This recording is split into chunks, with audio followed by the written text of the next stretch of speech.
નમસ્કાર વિદ્યાર્થીઓ, આજે આપણે ધોરણ 9ના સંસ્કૃતનું સુભાષિત વૈભવ, જે તમારું 5મું પદ્ય છે, સુભાષિત વૈભવ ભણીશું. બરાબર, જેનો ગુજરાતી અર્થ થાય છે સુભાષિતોની સમૃદ્ધિ. સુભાષિતોની સમૃદ્ધિ, વૈભવ એટલે સમૃદ્ધિ. આ તમારું એક પદ્ય છે. બરાબર, હવે જુઓ, તમારા આ પદ્યમાં 8 સુભાષિતો આપેલા છે. બરાબર, હવે સુભાષિત શું છે? સુભાષિતો તમે 6ઠા, 7મા, 8મામાં ભણી ગયા છો, પણ તમને ફરી એક વખત હું કહું કે સુભાષિત શું છે. તો સંસ્કૃત ભાષામાં સુભાષિતો એક જાતની સૂક્તિઓ છે. બરાબર, અને એ સૂક્તિઓનું સંસ્કૃત ભાષામાં વિશિષ્ટ સ્થાન છે. સુભાષિત એટલે કે સારી રીતે બોલાયેલું સત્ય. સુભાષિત એટલે સારી રીતે બોલાયેલું સત્ય, સુંદર વચન. એટલું સુંદર વચન કે તમને આમ વાંચવાનું મન થાય, સાંભળવાનું મન થાય, અને એના થકી પાછું તમને જ્ઞાન પણ પ્રાપ્ત થાય. તમારા જીવનમાં ઉતારવા લાયક કંઈક જ્ઞાન પ્રાપ્ત થાય. બરાબર, તમને કંઈક સારો રસ્તો બતાવવા કે તમને કંઈક સારી સમજ આપવા કે જીવનમાં ઉતારવા જેવા અમુક જે ખાસ નિર્ણયો છે કે અમુક જે ખરેખરની સાચી ટેવો છે, એ બધું જ તમને આ સુભાષિતો શીખવાડી દે છે. આ સુભાષિતોમાં પેઢી દર પેઢીના અનુભવ, જે આપણી આગામી પેઢીના અનુભવ થઈ ગયેલા છે, એનું અમૃત બધું જ આમાં ભરેલું છે. બરાબર, અમુક આપણને ખબર છે ને, તમને આપણા મમ્મી પપ્પા આપણને બોલે ને, તો એમનું વચન આપણને અમુક વખત ગુસ્સામાં આપણને બોલે, ચાલ ઉઠ, લેસન કરવા બેસ, ચાલ આમ કર, ચાલ એમ કર, ચાલ ટીવી બંધ કર. તો આપણને ખરાબ લાગે છે. એમનું વચન આપણને કેવું લાગે? કડવું લાગે. પણ એમના પાછળ એમનો આશય શું છે? એમનો આશય એટલું જ છે કે તમે સારી રીતે આગળ વધો, તમે ભણવામાં ધ્યાન આપો. કારણ કે મમ્મી પપ્પાનો એક જ આશય છે કે એમનો પુત્ર કે પુત્રી કોઈના મોહતાજ ના થાય. બરાબર, એ પોતે પોતાના પગ પર ઊભા રહે. આ સુભાષિતો પણ એવા જ છે. બરાબર, જ્યારે આપણે એને વાંચીશું ને, તમે વાંચશો અને અત્યારે હું તમને અનુવાદ કરી બતાવીશ ને, તમને એવું જ લાગશે કે આ તો ખરેખર કડવા છે, કડવા વચનો છે. પણ આ જે કડવા છે ને, એ દવા જેવા છે, ઔષધ જેવા છે. બરાબર, જે તમને પાઈ દેવામાં આવશે ને, જે તમને શીખવાડી દેવામાં આવશે ને, તો એ સુભાષિતો દ્વારા તમને ઉપદેશ, બોધ, પ્રશંસા, બરાબર, તમારું વ્યવહારનું કેવું જ્ઞાન હોવું જોઈએ, એ સરસ રીતે તમને સમજાવી દેશે. એટલે જીવનમાં તમારે ઉતારવા લાયક જે પણ બાબતો છે, એ બધું જ તમને સુભાષિતો સમજાવશે. જો સુભાષિતો વિશે એક વાત કહેવાય છે કે દ્રાક્ષા મ્લાનમુખી જાતા શર્કરા ચાસ્મતામ ગતાહ સુભાષિતરસમ દૃષ્ટવા સુધાભીતા દિવ ગતા. જેનો અર્થ થાય છે કે સુભાષિત રસની મધુરતા જોઈને, સુભાષિતોના રસની મધુરતા જોઈને દ્રાક્ષનું મુખ મલિન થઈ ગયું. એટલા મીઠા છે, આમ તમને કડવા લાગે, પણ એટલા મીઠા છે કે એની મધુરતા જોઈને જે દ્રાક્ષ છે ને, એનું મુખ મલિન થઈ ગયું, ઉદાસ થઈ ગયું, સાકર પથ્થર બની ગઈ. જે ગળી સાકર છે એ પથ્થર થઈ ગઈ, અને અમૃત ભયભીત થઈને સ્વર્ગે ચાલ્યું ગયું. બરાબર, સુભાષિતોને જોઈને દ્રાક્ષનું મુખ મલિન થઈ ગયું, સાકર પથ્થર બની ગઈ, અને અમૃત છે, બરાબર, એ ભયભીત થઈને સ્વર્ગે ચાલ્યું ગયું. હવે જો તમારા આ જે પદ્યમાં સુભાષિતો છે ને, એ સુભાષિતો તમને જે વ્યવહાર જ્ઞાન છે તે શીખવાડે છે. બરાબર, એની સાથે સાથે આપણા સુભાષિતોમાં કેટલીક વિભક્તિઓનો પ્રયોગ થયેલો છે. બરાબર, હવે આવા વિભક્તિ પ્રયોગો હું તમને વિભક્તિ શીખવાડીશ અને કમ્પ્લીટ પણ કરાવી દઈશ. તમને વિભક્તિ સાથે 7-8 જે પણ આપણી વિભક્તિઓ છે એ તમને કમ્પ્લીટ કરાવી દઈશ. એ વિભક્તિઓનો પણ અહીંયા ઉપયોગ કરેલો છે. બરાબર, હવે જુઓ, તમારું આ જે સુભાષિત છે, આમાં જે સુભાષિતો છે, એ પહેલાં સુભાષિતમાંથી લઈ અને 8મા સુભાષિત વિશે એવું છે કે અલગ અલગ સુભાષિતમાં અલગ અલગ જ્ઞાન આપેલું છે. બરાબર, દાખલા તરીકે પહેલાં સુભાષિતમાં તમને ઉપદેશેલ પાઠકના ગુણ છે. બરાબર, કે પાઠક વાંચનાર માણસ જે છે એના કેટલા ગુણ હોવા જોઈએ. પછી છે છલાયમાન જગતમાં કીર્તિ ખ્યાતિ એની ચિરંજીવિતા બતાવી છે. આગળના સુભાષિતમાં સર્વ પાપોનું મૂળ લોભ બતાવ્યું છે. પછી એક સ્વજન અને સાચા મિત્રની પરખ તેમજ સજ્જન અને દુર્જનની લાક્ષણિકતાઓ જેવી બાબતોનો અહીંયા સમાવેશ કરવામાં આવેલો છે અને પાઠકના વ્યક્તિત્વને ઉજ્જવળ અને સચરિત્રયુક્ત બનાવવા માટે પર્યાપ્ત પ્રેરણા આપે છે. જો આ સુભાષિતોમાં તમને મિત્ર કેવો હોય છે, દુર્જન કેવો હોય છે, બરાબર, તમને સાચી પરખ કેવી રીતે કરશો સાચા મિત્રની અને દુર્જનની તેની પણ સમજૂતી આપી દીધી છે. સાચો પાઠક જે ખરેખર આગળ વધવા માંગે છે અને જે વાંચે છે, જેનું વાંચન ખૂબ સરસ છે, જેને અભ્યાસમાં રસ અને રુચિ છે, એ પાઠકના કેવા ગુણ હોવા જોઈએ, એ વાંચનારના કેવા ગુણ હોવા જોઈએ, બરાબર, એની વાત કરવામાં આવી છે. બીજું છે કીર્તિ ખ્યાતિ, બરાબર, તમે જે કાર્ય કર્યું છે તેની શું વિશેષતા છે, તેનું શું મહત્ત્વ છે, એ પણ અહીંયા સુભાષિતમાં બતાવવામાં આવ્યું છે. પછી તમારે શું કરવાનું છે, ગરીબોને શું આપવાનું છે કે અજ્ઞાનીઓને શું આપવાનું છે, ભૂખ્યાને શું આપવાનું છે, તરસ્યાને શું આપવાનું છે, બરાબર, એ બધું જ તમને અહીંયા શીખવાડે છે. પછી એક સુભાષિતમાં તમારા જે છઠ્ઠા સુભાષિતમાં લોભની વાત કરવામાં આવી છે કે લોભ એ બધા જ પાપોનું કારણ છે, બરાબર, લોભથી જ પાપ ઉત્પન્ન થાય છે, એ પણ તમને બતાવવામાં આવ્યું છે. હવે દુર્જન કેવો હોય, તમારા સાતમા સુભાષિતમાં તમને દુર્જન વિશેની માહિતી આપી છે કે દુર્જન ખરેખર કેટલો ખતરનાક હોય છે, બરાબર. ને આઠમા તમારા સુભાષિતમાં તમારો મિત્ર કે તમારો ભાઈ કેવો હોય એની સમજૂતી આપી છે. જો હવે આપણે વારાફરતી એક એક સુભાષિત સમજતા જઈશું. એ સુભાષિતોમાં તમને શબ્દાર્થ સમજૂતી હું તમને આપું છું, એનો અનુવાદ શીખવાડું છું. સુભાષિત તમે ટેક્સ્ટબુક પાસે રાખજો. કદાચ સ્ક્રીન પર તમને ઝાંખું દેખાતું હોય તો તમે ટેક્સ્ટબુક પાસે રાખજો અને કાન મારા વોઇસ ભણી રાખજો, તો તમને વધારે મજા આવશે, બરાબર. જો પહેલું જ તમારું શ્લોક છે સુભાષિત કે માધુર્યમ અક્ષર અભિવ્યક્તિ પદચ્છેદસ્તુ સુસ્વર ધૈર્ય લય સમર્થ ચ સડે તે પાઠકા ગુણા. માધુર્યમ અક્ષર, બરાબર. જો એનો અન્વય કરીને છૂટું પાડીને વાંચવાનું તમારે, હું શીખવાડું છું તમને. માધુર્યમ, બરાબર, માધુર્યમ અક્ષર વ્યક્તિ પદચ્છેદ સુસ્વર ધૈર્ય લય સમર્થ ચ એતે ષટ પાઠકા ગુણા સંતિ. અનુષ્ટુપ છંદમાં રચાયેલું સુભાષિત છે, જેનું ગુજરાતી એવી રીતે થાય કે માધુર્ય એટલે કે મધુરતા, અક્ષર વ્યક્તિ એટલે કે અક્ષરની અભિવ્યક્તિ, અક્ષરનું સ્પષ્ટ ઉચ્ચારણ. અમુક વ્યક્તિ બોલવામાં ભૂલો કરે ને, ખરેખર પાઠક હોય ને એ બોલવામાં ભૂલ ના કરે, એનું વાંચન ક્ષમતા ખૂબ આમ સ્પષ્ટ હોય, વાંચે ને તો આપણને સ્પષ્ટ એના શબ્દોથી ખબર પડે, બરાબર. અક્ષરની અભિવ્યક્તિ, પદોનું પદચ્છેદ એટલે પદોનું વિભાજન, સુસ્વર સારો સ્વર, ધીરજ ધૈર્યમ એટલે ધીરજ અને લય સમર્થ એટલે કે લય, સડ કે સટ પાઠકા ગુણા સંતિ. સટ એટલે છ, આ છ, પાઠકા એટલે વાચક, ગુણા એટલે કે ગુણો સંતિ છે, બરાબર.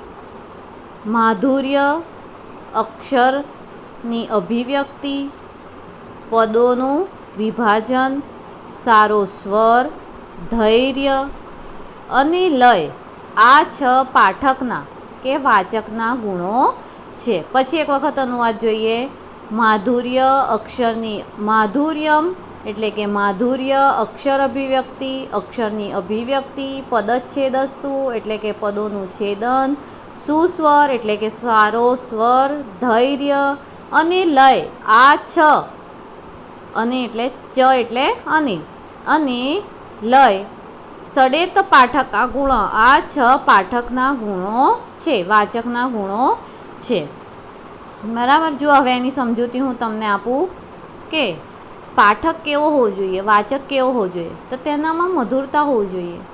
એ જ્યારે બોલતો હોય ને ત્યારે આપણને સાંભળવાનું મન થાય, જ્યારે આપણને શીખવાડતો હોય કશુંક બોલતો હોય તો એનું વોઇસ સાંભળવાનું આપણને મન થાય. એના વોઇસમાં મધુરતા, એના અવાજમાં મધુરતા હોવી જોઈએ. અક્ષરોની અભિવ્યક્તિ હોવી જોઈએ. બરાબર. અક્ષર વાંચવામાં સહેજ પણ ભૂલ ન થવી જોઈએ. જે અક્ષર જેવી રીતે એનું ઉચ્ચારણ થતું હોય એવી રીતે એની અક્ષરની અભિવ્યક્તિ હોવી જોઈએ. પદોનું છેદન, બરાબર, એટલે કે પદોનું વિભાજન કઈ રીતે કરવું સાથે હોય. અત્યારે જો અહીંયા છે આખું જ આપણું લખેલું છે કે માધુર્યમ અક્ષર અભિવ્યક્તિ, પણ આપણે કેવી રીતે છૂટું પાડ્યું કે માધુર્યમ અક્ષર અભિવ્યક્તિ, બરાબર. એવી રીતે એને પદોનું છેદન કરતાં આવડવું જોઈએ. સુસ્વર, એનો અવાજ સુંદર હોવું જોઈએ. ધૈર્ય, ધીરજતા હોવી જોઈએ. અમુક ઉતાવળમાં ફટફટ વાંચી જાય, તમને સમજ પણ ના પડે, પણ એના વાંચવામાં ધીરજતા હોવી જોઈએ. લય હોવું જોઈએ, બરાબર. કાવ્ય ગાન કરતો હોય કે કાવ્ય વાંચતો હોય તેમાં લય હોવું જોઈએ વાંચવામાં. કે પ્રશ્નાર્થ વાક્ય બોલતો હોય, બરાબર, શું કરો છો, એ પ્રશ્નાર્થ વાક્ય થયું.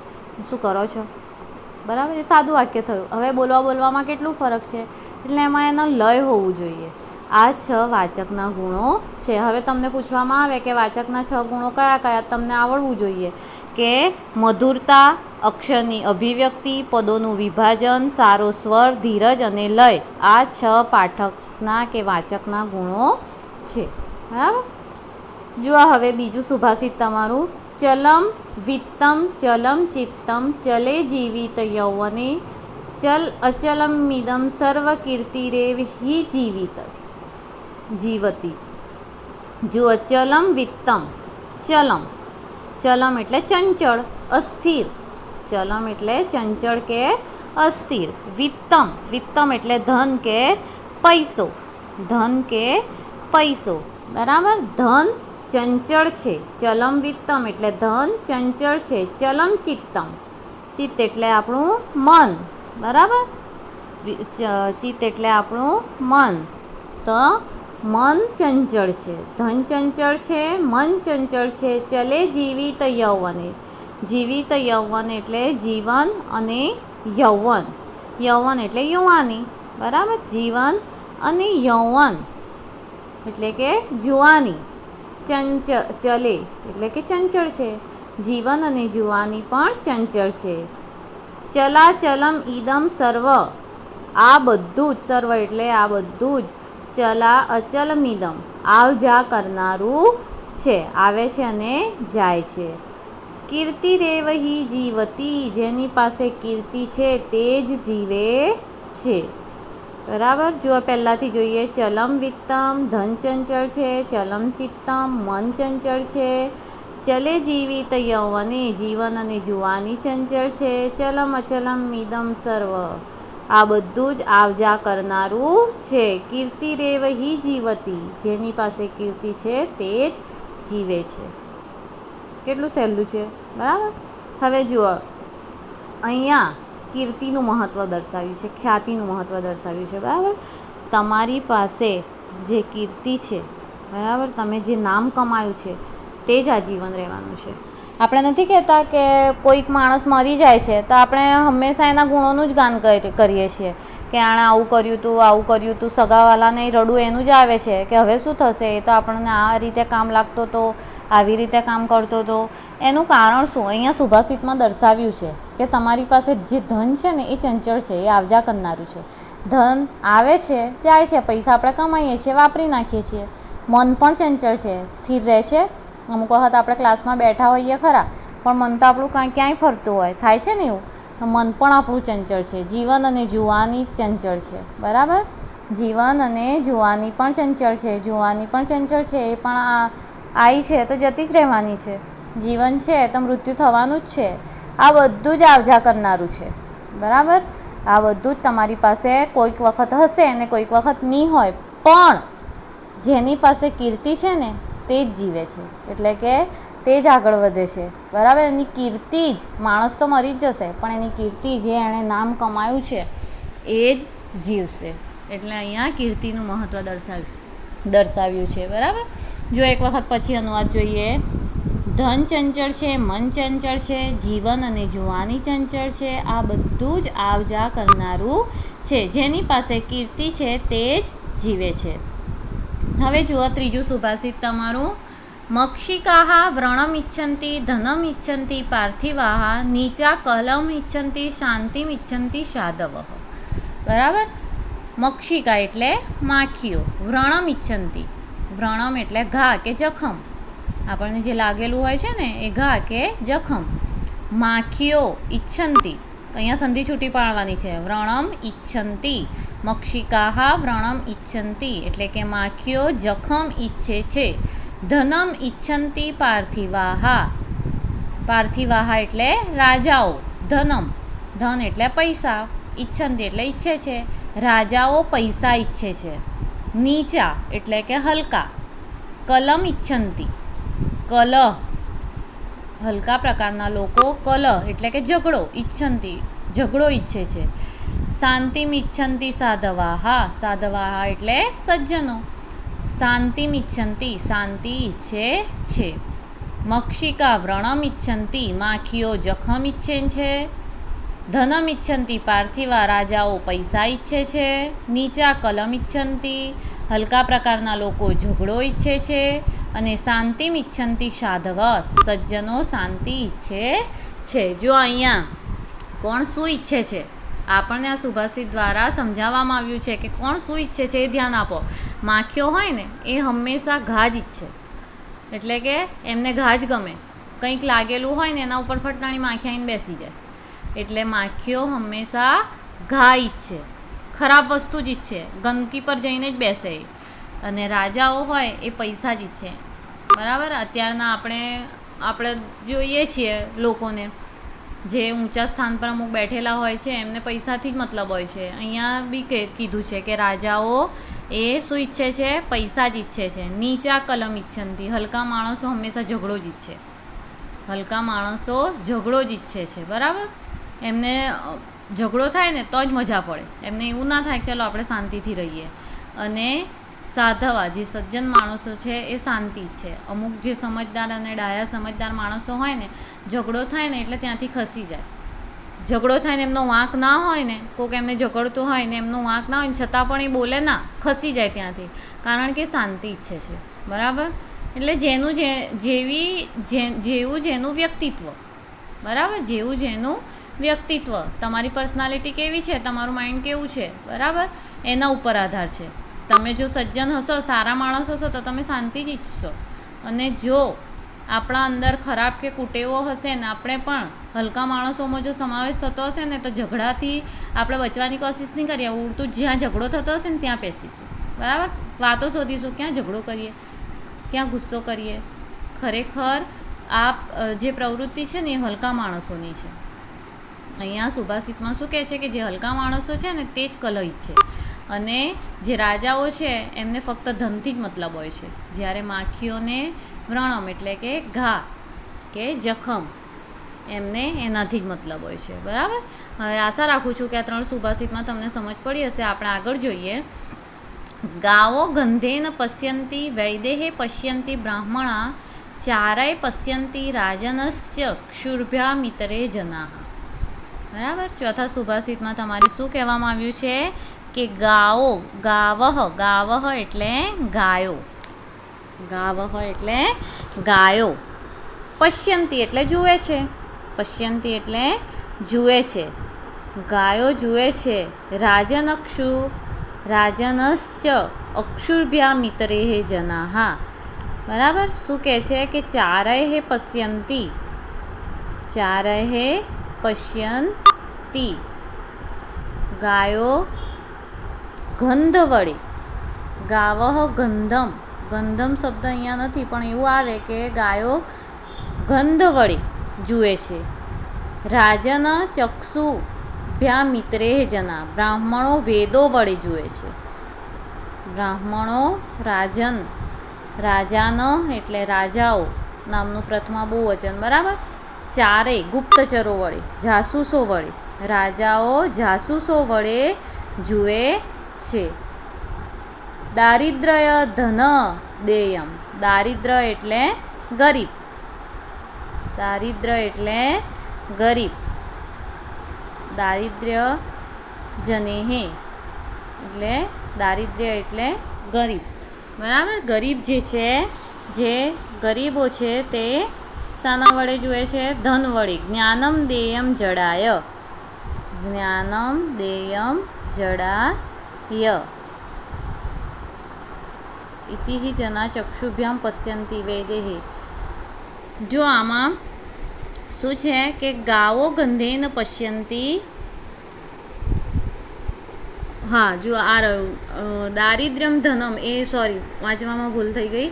5મો સુભાષિત છે, આપણે 4થો સુભાષિત જોતા હતા કે ગાવો ગંધેન પશ્યંતિ, ગાવો ગંધેન પશ્યંતિ, પહેલા એ લીટી આવે, બરાબર. ગાવો ગંધેન પશ્યંતિ એટલે કે ગાય, ગાય ગાવહ એટલે ગાય, ગાયો ગંધ વડે જુએ છે. વૈદેહે પશ્યંતિ બ્રાહ્મણા, બ્રાહ્મણો વેદો વડે જુએ છે. ચારૈઃ પશ્યંતિ રાજનાક્ષુર્ભ્યામિતે જનાઃ એટલે કે રાજાઓ જાસૂસો વડે, રાજા ન એટલે કે રાજાઓ ચારેય ગુપ્તચરો વડે, રાજાઓ ગુપ્ત વડે, ચારે એટલે ગુપ્તચરો વડે જુએ છે.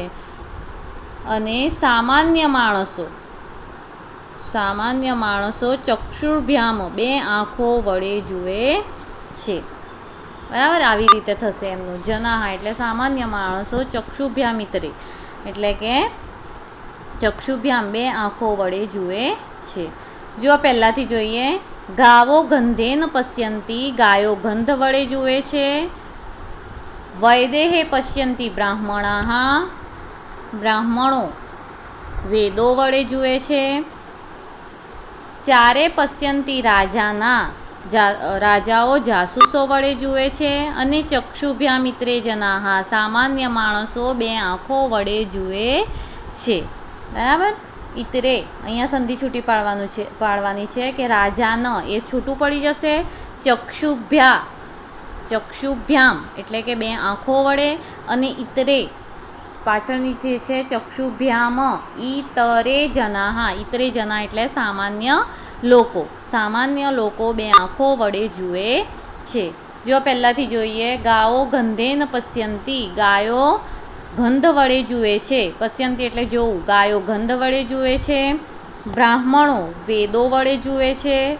ચારે પશ્યંતિ રાજાન, રાજાઓ પોતાના જાસૂસો વડે જુએ છે. અને સામાન્ય માણસો ચક્ષુભ્યામ ઇતરે જનાઃ, સામાન્ય માણસો બે આંખો વડે જુએ છે, બરાબર. જો અહીંયા સુભાષિતમાં તમને સમજાવવામાં આવ્યું છે કે ગાયો છે ને ગંધ વડે જુએ, ગાયો પોતાની આંખો કરતાં પહેલાં સૂંઘે કઈ વસ્તુ ખાવા જેવી છે ને કઈ વસ્તુ ખાવા જેવી નથી, એ પોતાની નાક વડે ડિસાઈડ કરે છે.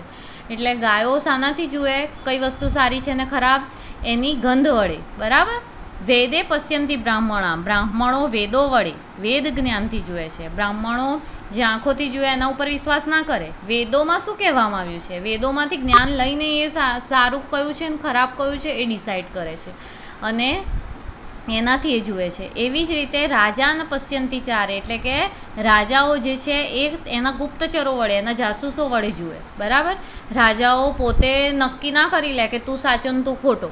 કંઈક મામલો કે કંઈક કેસ થયો હોય ને તો એ પોતાના જાસૂસોને કે તમે તજવીજ કરો, તમે ધ્યાન આપો કે કોણ સાચું છે કોણ ખરાબ છે, તમે શોધી લાવો.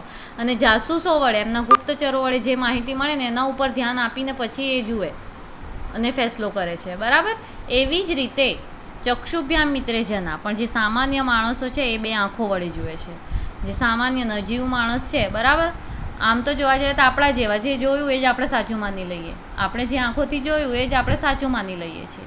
આપણે આપણી બુદ્ધિનો ઉપયોગ નથી કરતા, બરાબર. આપણે સામાન્ય માણસોમાં જ આવી જઈએ છીએ કે આપણે જે જોયું એ જ સાચું. મેડમે કદાચ બોર્ડ પર ખોટું લખી દીધું, મેડમે લખ્યું છે ને સાચું જ હશે, પણ તમે થોડુંક બી તમારા જ્ઞાનનો ઉપયોગ નથી કરતા કે ચલો આ ખોટું છે તો આપણે કહીએ, ઊભા થઈએ કે મેડમ આની આવી રીતે આવે, બરાબર. તો અહીંયા આ સુભાષિતમાં તમને સમજાયું છે કે ખરેખર તમે તમારી બુદ્ધિથી જુઓ, તમે સામાન્ય માણસ ના બની જાઓ.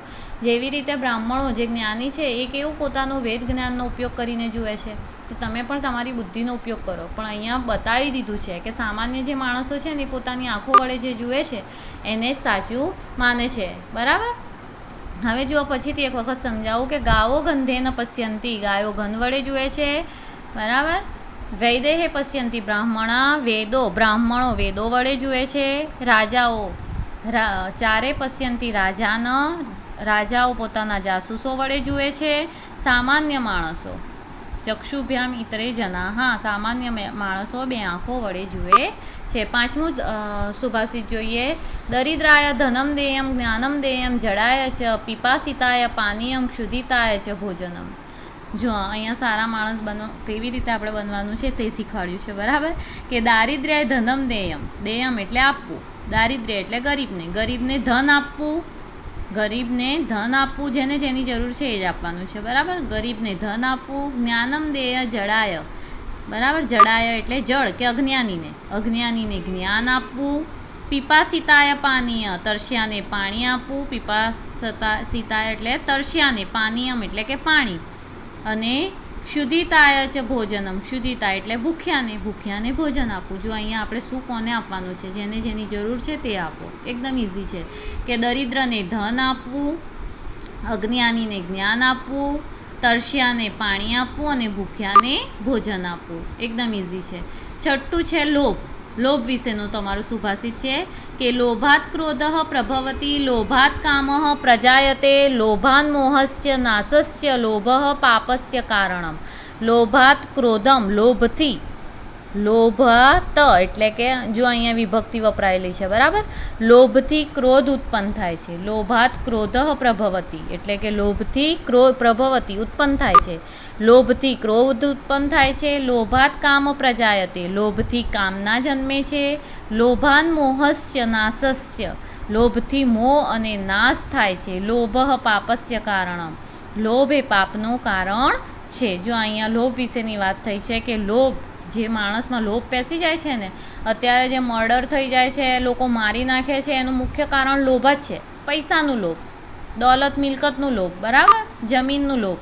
હવે જો અહીંયા આપણને સમજાવ્યું છે કે લોભથી ક્રોધ ઉત્પન્ન થાય છે. તમને ગુસ્સો લોભથી જ આવે. કોઈક કશુંક ના આપે ને એટલે તમને ગુસ્સો આવી જાય, એ તમારું લોભ જ છે. લોભથી કામના જન્મે છે. ખરાબ કામ આપણે કરવું છે ને તો આપણને ખબર છે કે ખરાબ છે, પણ જો એનાથી તમને ફાયદો થતો હશે ને તો તમે કરશો જ. એ લોભ છે તમારું. બરાબર, તો લોભથી કામના પણ જન્મે છે. લોભથી મોહ અને નાશ થાય છે. તમને મોહ ઉત્પન્ન થાય છે, ખરાબ કામ છે છતાં કરવું છે, અને એનાથી તમારું નાશ પણ થઈ જાય છે. તો લોભથી મોહ અને નાશ પણ થાય છે. લોભ એ જ પાપનું મુખ્ય કારણ છે. આપણે જે પાપ આચરીએ છીએ એ શાના કારણે? લોભના કારણે. બરાબર, જો ફરી એક વખત એનો અનુવાદ લઈએ. લોભાત ક્રોધ ભવતી, લોભથી ક્રોધ ઉત્પન્ન થાય છે. લોભાત કામ પ્રજાયતે, લોભથી કામના જન્મે છે. લોભાન મોહસ્ય નાશસ્ય, લોભથી મોહ અને નાશ થાય છે. લોભ પાપસ્ય કારણમ, લોભ પાપનું કારણ છે. હવે જો સાતમું સુભાષિત તમારું. તક્ષકસ્ય વિષમ દંતે, મક્ષિકાયસ્ય મસ્તકે, વૃશ્ચિકસ્ય વિષમ પૂછે, સર્વાંગે દુર્જનસ્ય તત. દુર્જનો વિશેની વાત કરવામાં આવી છે કે પહેલાં આપણે એક શબ્દાર્થ સમજીએ. તક્ષકસ્ય એટલે કે નાગનું, વિષમ એટલે કે વિષ, દંત એટલે કે દાંતમાં, મક્ષિકાયા એટલે કે માખીઓનું, મસ્તક એટલે કે માથામાં, વૃક્ષિકસ્ય એટલે કે વીંછીનું, દુર્જનસ્ય એટલે કે દુર્જનનું, સર્વાંગ એટલે કે બધા જ અંગોમાં. જો તક્ષકસ્ય વિષમ દંતે, તક્ષકનું ઝેર તેના દાંતમાં હોય છે. તક્ષક એટલે કે નાગ, સાપ. બરાબર, તક્ષકનું ઝેર તેના દાંતમાં હોય છે. મક્ષિકાયસ્ય મસ્તકે, અને માખીનું ઝેર તેના માથામાં હોય છે. વૃશ્ચિકસ્ય વિષમ પૂછે, વીંછીનું ઝેર તેની પૂંછમાં હોય છે. પરંતુ સર્વાંગે દુર્જનસ્ય તત, દુર્જનનું ઝેર તેના બધા જ અંગમાં હોય છે. જો દુર્જન દુષ્ટ માણસો, જે નકારા દુષ્ટ માણસો છે તેમની વાત કરવામાં આવ્યું છે. સમજાયું છે કે તક્ષક જે છે નાગ, એનું ઝેર ફક્ત એના દાંતોમાં જ હોય છે, બાકીનું એનું શરીર વિષ વગરનું છે. એવી જ રીતે માખી છે, એનું ઝેર ફક્ત એના માથામાં છે, બાકીના એના કોઈ અંગમાં એનું ઝેર નથી. વૃશ્ચિક એટલે કે વીંછીનું ઝેર તેની પૂંછમાં હોય છે, બાકીનું એના અંગમાં કોઈ ઝેર નથી. પરંતુ જે દુર્જન છે ને એના તો અંગમાં ઝેર છે. બરાબર, એના અંગમાં માથાના વાળથી લઈને પગના નખ સુધી ઝેર ભરેલું હોય છે. જે દુષ્ટ માણસો છે, જે દુર્જનો છે, બરાબર, જેને સહેજ પણ ભાન નથી કે મારાથી આ કાર્ય કરાય કે ના કરાય, જે કરી જ નાખે છે, જે લોભમાં આવીને મોહમાં આવીને તમને મારી પણ નાખે છે, એ લોકો જે દુર્જનો છે, જે તમને ખરેખર નુકસાન પહોંચાડે છે, એ લોકો કેવા છે, એમના અંગે અંગમાં ઝેર છે. જો અહીંયા સુભાષિત કડવું જરૂર છે, બરાબર, પણ ખરેખર એક જ્ઞાન આપે છે કે ખરેખર દુષ્ટ માણસો કેવા હોય છે. આ જે જાનવરો, જે પક્ષીઓ છે, બરાબર, જે આ સરીસૃપ પ્રાણીઓની વાતો કરવી છે, એના એક એક અંગમાં ઝેર છે, જ્યારે દુર્જનોની તો બધા જ અંગોમાં ઝેર છે. પછી એક વખત એનો અનુવાદ સમજીએ કે તક્ષકસ્ય વિષમ દંતે, તક્ષકનું, નાગનું ઝેર તેના દાંતમાં હોય છે. મક્ષિકાયાશ્ચ મસ્તકે, માખીનું ઝેર તેના માથામાં હોય છે. વૃશ્ચિકસ્ય વિષમ પુચ્છે, વીંછીનું ઝેર તેની પૂંછમાં હોય છે. સર્વાંગે દુર્જનસ્ય તતઃ, પરંતુ દુર્જનનું ઝેર તેના બધા અંગમાં હોય છે. હવે જુઓ લાસ્ટ સુભાષિત તમારું છેલ્લું 8મું સુભાષિત. ઉત્સવે વ્યસનેવ ચૈવ દુર્ભિક્ષે શત્રુ વિપ્લવે. ઉત્સવે એટલે કે ઉત્સવ વખતે, વ્યસને એટલે કે સંકટમાં, વ્યસને એટલે સંકટમાં, મુશ્કેલીમાં, દુર્ભિક્ષે, દુર્ભિક્ષે એટલે કે દુકાળમાં, દુર્ભિક્ષે એટલે દુકાળમાં, શત્રુ વિપ્લવે એટલે કે શત્રુઓ સાથેના યુદ્ધમાં, રાજદ્વારે એટલે કે રાજાના દ્વારે, રાજ દરબારમાં, સ્મશાને એટલે કે સ્મશાનમાં, તિષ્ઠતી એટલે કે ઊભો રહે છે, સહબાંધવા સગો ભાઈ. બરાબર. જો આખો અનુવાદ કેવી રીતે થશે? જે કૌંસમાં તમારે લખવાનું માણસ. ઉત્સવે વ્યસને ચૈવ, ઉત્સવ વખતે, વ્યસને સંકટમાં, દુર્ભિક્ષે એટલે કે દુકાળમાં, શત્રુ વિપ્લવે એટલે શત્રુઓ સાથેના યુદ્ધમાં, રાજદ્વારે એટલે કે રાજ દરબારમાં, ચ સ્મશાને અને સ્મશાનમાં, યતિષ્ઠતી એટલે કે ઊભો હોય છે, સબાંધવા તે આપણો ભાઈ છે. જે માણસ ઉત્સવ વખતે, સંકટમાં, દુકાળમાં, શત્રુઓ સાથેના યુદ્ધમાં, રાજ દરબારમાં અને સ્મશાનમાં આપણી સાથે ઊભો હોય છે, તે આપણો ભાઈ છે. ખરેખર આપણો ભાઈ કોણ છે? તમારો સાચો મિત્ર, તમારો સાચો ભાઈ એ કોણ છે? એ તમને અહીં સમજાવવામાં આવ્યું છે કે જે ઉત્સવ વખતે તમારા ખુશીના પ્રસંગોમાં તમારી સાથે છે, બરાબર, તમારી ખુશીમાં તમારી સાથે છે, તમારા પ્રસંગોમાં તમારી સાથે છે. સંકટમાં એટલે કે જ્યારે કોઈ આપત્તિ આવી પડે છે, જ્યારે તમને કોઈ દુઃખ આવી પડે છે, બરાબર, ત્યારે જે તમારી સાથે ઊભો છે. દુકાળમાં કે જ્યારે તમારી પાસે કશું જ નથી, તમે નિર્ધન થઈ ગયા છો, ગરીબ થઈ ગયા છો, અને છતાં તમારી જે સાથે છે, તમને સાથ આપે છે. તે શત્રુઓ સાથેના યુદ્ધમાં એટલે કે જ્યારે તમને કોઈક સામેવાળું હેરાન કરે છે, તમારું વાંક નથી ને તમને કોઈક હેરાન કરે છે, કોઈક તમારો શત્રુ છે, દુશ્મન છે કે જે તમને શાંતિથી રહેવા નથી દેતો, અને એની સાથે જ્યારે તમારો ઝઘડો થાય છે, બરાબર, એની સાથેના યુદ્ધમાં જે તમારી તરફેણમાં ઊભો રહે છે, તે રાજદ્વાર એટલે કે રાજદ્વારમાં, રાજ દરબારમાં, અત્યારની આપણી જે કહેવાય કોર્ટ કચેરી કહેવાય, બરાબર, કે જે કોર્ટમાં, કચેરીમાં તમારી સાથે ઊભો રહે છે. અને સ્મશાનમાં એટલે કે સ્મશાનમાં એટલે કે જ્યારે કોઈક સ્વજનનું મૃત્યુ થઈ જાય છે અને છતાં એ તમારી સાથે ને સાથે છે, તમારું દુઃખ એની સાથે શેર કરે છે, તમારું દુઃખ હળવું કરે છે, બરાબર, એ જ તમારો સાચો ભાઈ છે, તમારો મિત્ર છે. આપણે કહીએ છીએ ને, આ તો મારો બેસ્ટ ફ્રેન્ડ છે, આ તો મારો સગો ભાઈ જેવો છે, પણ ક્યારે તમારો સગો ભાઈ છે? તો અહીંયા તમને કવિ કે જે ઋષિ છે તમને સમજાવે છે સુભાષિત દ્વારા કે તમારો સાચો ભાઈ કોણ છે, બરાબર, તમારો સાચો મિત્ર કોણ છે એ સમજાવે છે. કે ખરેખર સાચો મિત્ર એ હોય કે તમારા સુખમાં તો સાથીદાર હોય જ, પણ તમારા દુઃખમાં પણ એ સાથ આપે. તમારી જ્યારે કોઈ સાથે, શત્રુ સાથે તમારી દુશ્મનાવટ થઈ છે, તો તે દુશ્મનાવટ પોતે પણ રાખીને તમારો સાથ આપે.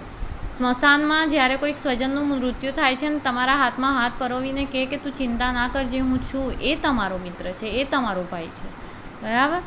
રાજદ્વારમાં, કોર્ટ કચેરીમાં જ્યારે તમે ગયા, તમને કોકે ફસવી દીધા કેસમાં ને તમે ત્યાં ગયા, ત્યાં તમારો હાથ પકડીને કે તું ગભરાવજે ના, હું તારી સાથે છું, એ તમારો ભાઈ છે, બરાબર. એટલે અહીંયા શું કહે છે કે તમારો સાચો ભાઈ કે તમારો સાચો મિત્ર કોણ છે? તો તમારી સુખની પરિસ્થિતિમાં તો તમારો સાથ આપે જ, પણ તમારી દુઃખમાં પણ તમારી જે સાથે હોય છે તે જ તમારો સાચો મિત્ર છે. બરાબર. આ સુભાષિત દ્વારા તમને સાચા મિત્રની, સાચા ભાઈની ઓળખ આપવામાં આવી છે.